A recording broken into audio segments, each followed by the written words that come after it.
Ang topic natin ngayon, ano? Unshakable faith. Pananampalatayang hindi matitinag. Kasi nga, madali lang matinag yung faith natin. Kaya sabi dyan, ano sabi sa una? Kailangan matibay kayo na galing sa kalakasan, galing sa Panginoon. Kailangan malakas tayo. Sabi mo malakas. Lalakas ka lang pag meron ka pa rin ng panatayang galing sa Panginoon. Kasi yun ang mga barong putos. Ano yung mga barong putos? Ang totoo, mahina tayo. Alam niyo ba't mahina tayo? Nilikha tayo galing sa alabok. Sabihin mo alabok. Alabok. Yung alabok buhangin yon. Kaya yung buhangin, pagka tinamaan ng hangin, madaling malipad. Amen ba? Ganyan ang katangian ng tao. Madaling maanod, madaling matangay. Hello? Kaya kailangan kayo makakuha ng lakas na galing sa Diyos. Kasi nga, mahina ang tao. Ano unang mahina? Mata. Sabihin mata. Pag nakakita ka ng nakashot, gaano yan? Hello? Hello? Pangalawa, ilong. Pag nakaamoy ka ng mabaho, ano sasabihin mo? Ako naman! Ganon. Diyan ka susubukin. Sabi mo, diyan ka susubukin. Bibig. Ang lumalabas sa bibig, hindi mo na maibabalik. Sabihin mo, hi! Ilan na sinabihan mo ng bobo, ilan na sabihin mo wala kang kwenta, ilan na sinabihan mo, sabihin mo, aminin. Aminin. O, mababalik mo po ba yun? Hindi na. Kung sinagot mo magulang mo, mababalik mo po ba yun? Kaya sabihin mo, hihingi tayo ng lakas. Isa lang ang source, ang Diyos. Amen ba? The source of strength, isa lang. Walang malakas na tao. Kasi galing ka sa alabok. Napakahina. Amen ba? Makikita mo ang tao, ang kahinaan, pag nag-iisa, walang iniisip na maganda. Sabi mo, no man, isang island. Kaya pinagsasama-sama namin kayo. Walang taong nag-iisa. Amen ba? Pag nag-isa kayo, andun lahat ang problema. Lungkot, bisyo, pagtatago, pag nag-iisa. Parang walang tao. Nasubukan nyo na bang mag-isa? O sabihin sa katabi, aminin. Ano ginagawa mo ron?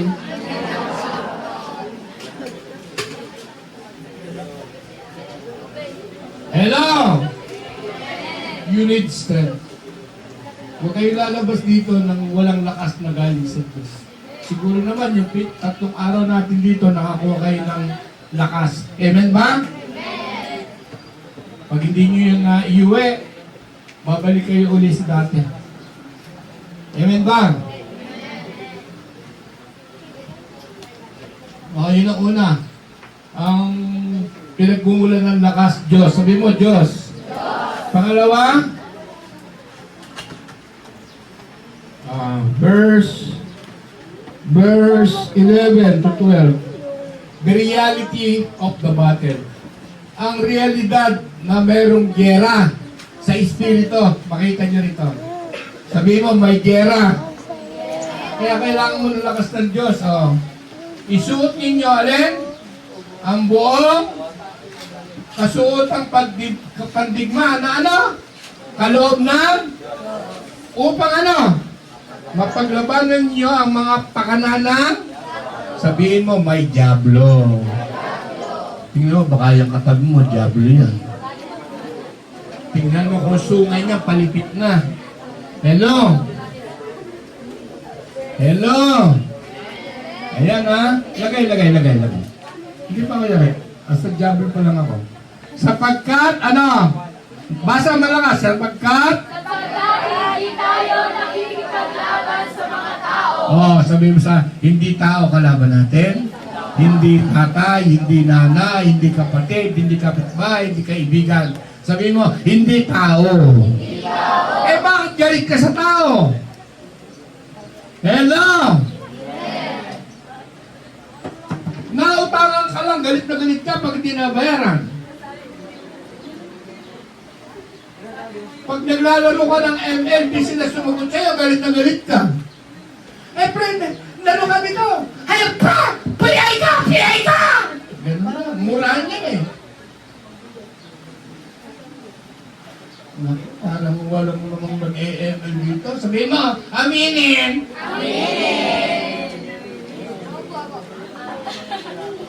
Mga kalahati nito nag-ML eh. Oh. Ayan ha. Hindi tayo nakikipaglaban sa tao. Saan tayo nakikipaglaban? Kundi saan? Lakas! Pinuno! Makapangyarihan! Sa ng kadiliman umiiral. Power of darkness! May masamang espiritu, 1 trilyon ito. Kaya gusto mong bumae, ano? Hindi mo magagawa kasi may kaaway. Kadiliman. Kaya gabi. Ayaw palabasin kayo ng nanay niyo ng gabi. Ayaw kayong pauwi ng gabi. Sapagkat ang dilim, nandyan ang demonyo sa dilim. Kaya nga pag nag-iisa ka, madilim. Nandun lahat ang masamang espiritu na gugulo sa isip mo. Hello? Hello? Tumingin. Pagka hindi kayo nakakita ng pag-ibig sa tatay at sa nanay nyo, lalabas kayo. Kung kayo hahanap ng ligaya. Pag lumabas kayo, nabarkada kayo sa tomboy, magiging tomboy kayo. Kung sa bakla kayo na barkada, magiging bakla kayo. Bakit? Kung kayo nakakakuha ng pagmamahal eh. Sabihin mo, may kadiliman. May kadiliman. Tinatan niyo yan. Amen ba? Ano ba tatay niyo, ba't walang niya umiinom?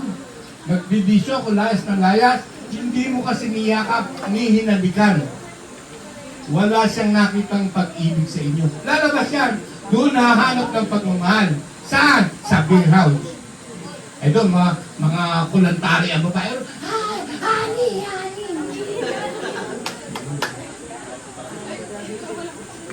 Hello!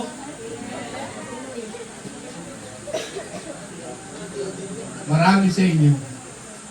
Papasok sa eskwela maghapon. Uuwi sa nanay nyo. Ni isang kending duling, hindi nyo magpasalubungan. Ano ba trabaho ng nanay? Sa umaga magluluto, pagkaluto maglalaba, pagkalaba magluluto, pagkaluto magtutupi ng mga damit, pagkatupi ng damit, magluluto, pagkaluto mamamlansya, pagkaplansya magliligpit.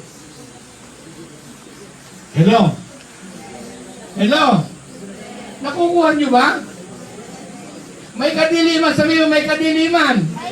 Kaya wasak ang pamilya, hindi mo na-appreciate yung ginagawa. Yung dilim ang nangyayari, yun ang nilalagay ng demonyo. Kaya sabihin mo, may labanan! Kaya walang matinong family. Oh, kung 5 kayo sa family, lahat nagtatrabaho, masaya ang pamilya. Eh, hindi, 5 kayo, isa lang nagtatrabaho, lahat lakwatsero, basketball. Yung iba, chismis. Yung iba sa computer. Pag-uwi, gutom. Ano ulam? Ganun. Hello? Sabihin mo, may kadiliman. Yan ang nagpapagulo. Hindi lang sa pamilya, sa buhay ng tao. Kaaway na hindi mo nakikita. May digma ang espiritual. Naghahanap ng masisila at kayo ang subject. Kayo. Amen ba? Hindi pa payag ang diablo na makagraduate kayo. Hahadlangan kayo. Kasi pag nakagraduate kayo, gagandang buhay nyo. Ayaw ng demonyo na ang tao gumagandang buhay. Ayaw. Kaya lahat ng nag-aaral para makatapos, nagsusumi. Walang nakagraduate na hindi nagsisikap. Kailangan ma-overcome mo yan, bilhin mo yan. Ano? Sino yan?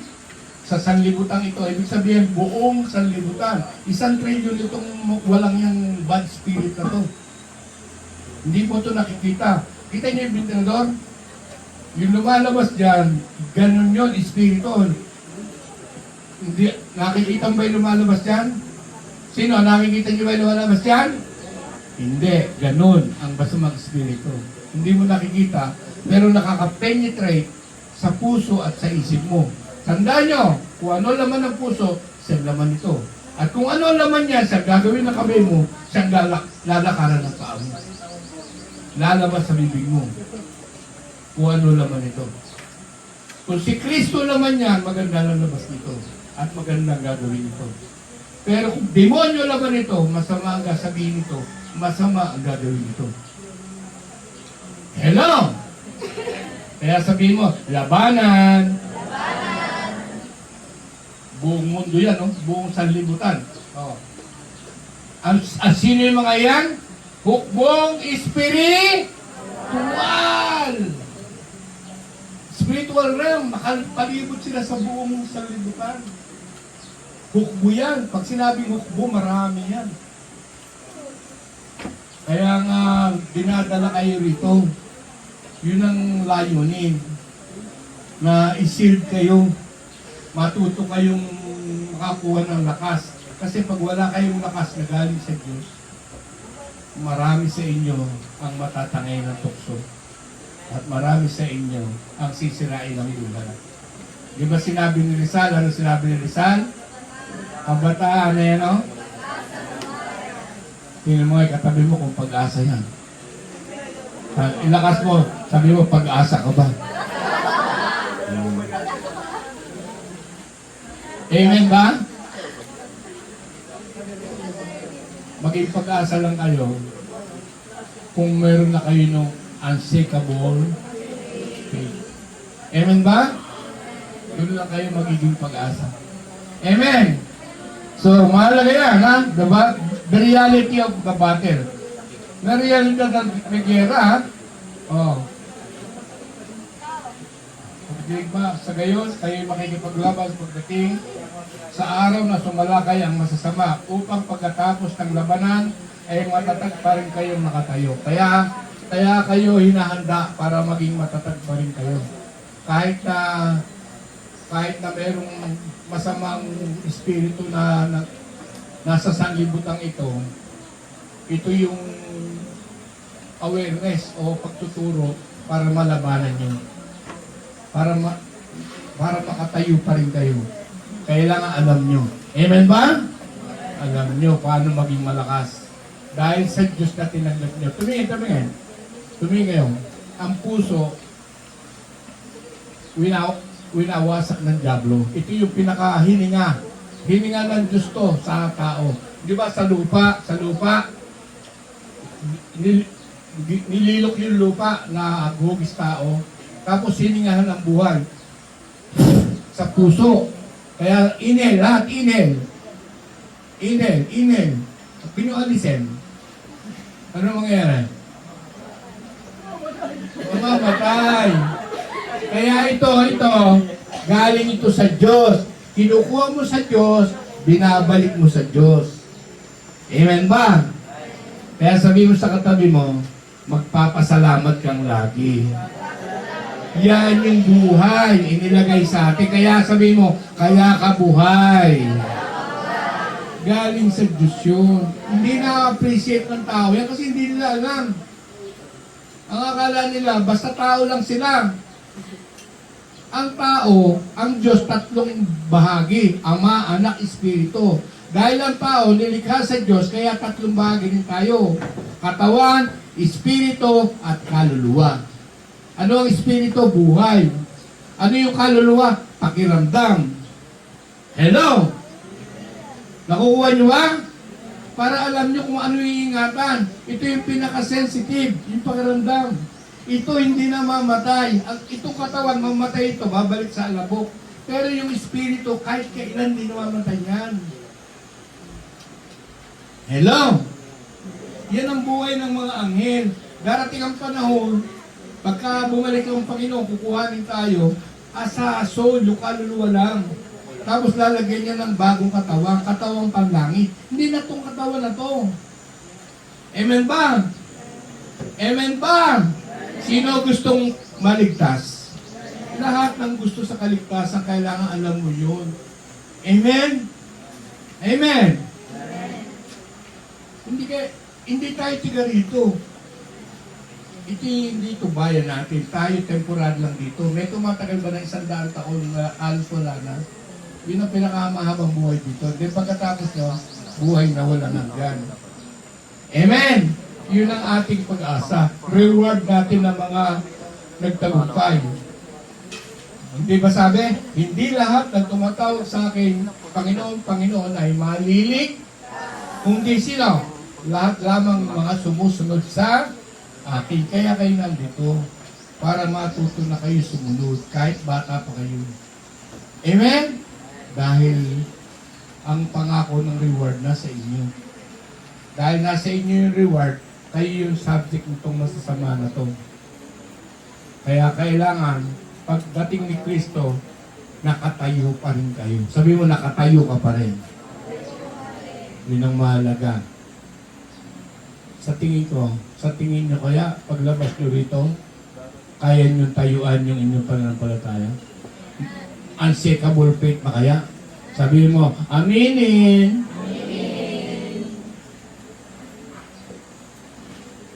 Masarap pagka totoo. Amen? Amen? Tandaan nyo, kayo ang subject, paglabas nyo rito. Kaya kailangan, lagi kayo nakatayo. Pag hindi nyo yung natayuan, delikado kayo. May reality ng digmaan. May totoong digmaan yun. Spiritual ha.